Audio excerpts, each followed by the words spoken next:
Hello and welcome to Veggie Patch Ideas, and welcome back to the polytunnel. It's been a while.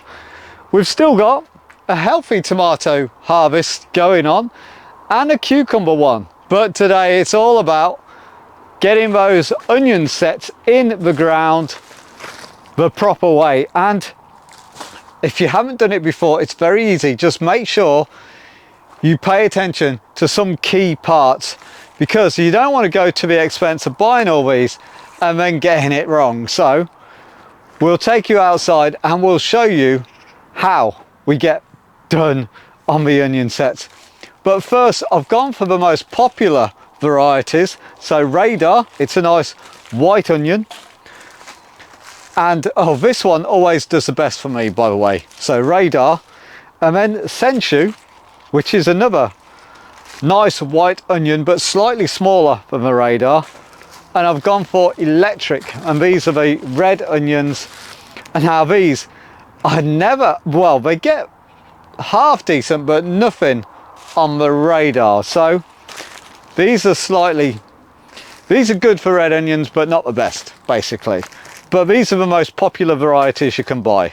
Now when it comes to prepping the ground for your onions, if you've got a sandy soil or a very low nutrient soil or a clay, you may want to dig some manure in or use some blood, fish and bone. So first of all, we need to prep the ground, and that needs a good raking over. Hammer out any lumps and get it nice and level.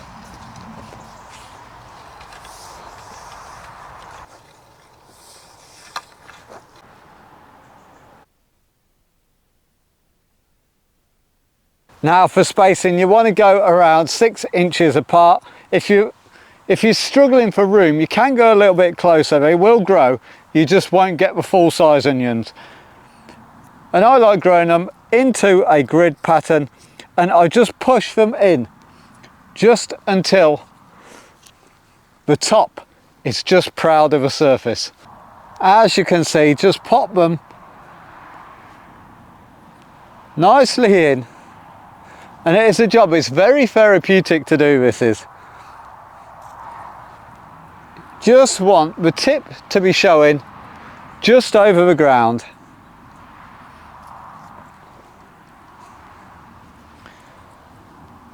Now I'm trying to beat the rain here, you never know. It is forecast, but keep on going. Now if you want a bit more of a professional line, you can grid it out. Use a stick and grid it out so you get them in nice straight rows. It does help with weeding. Now the reason we space these 6 inches apart is simply it allows the onion to develop that big fat bulb, what we want. And these basically need a good frost to do it over winter. So if it's cold, it's good for the onions. The other reason is we can get a hoe through the gap, and that'll help us weed a lot easier than putting them close together. So 6 inches apart is your number, and away you go. Make sure they're raised up from the floor, like I said.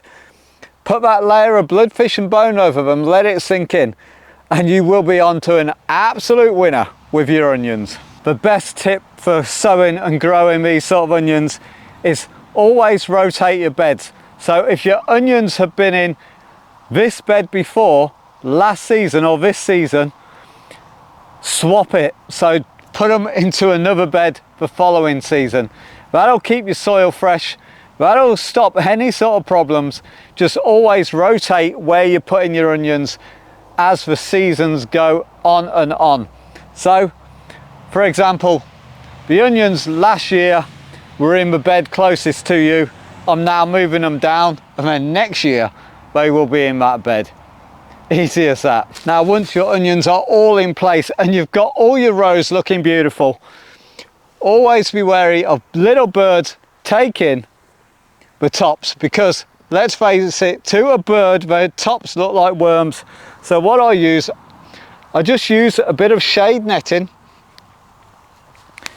and I'll just stick it over the top, and when I see green shoots start to appear, that's when this netting can come off. And it's very important you take the netting off when you see the green shoots, and it'll just stop those birds taking all of your onions out, and they basically just pull them and leave them on the surface. And that's it, as simple as that.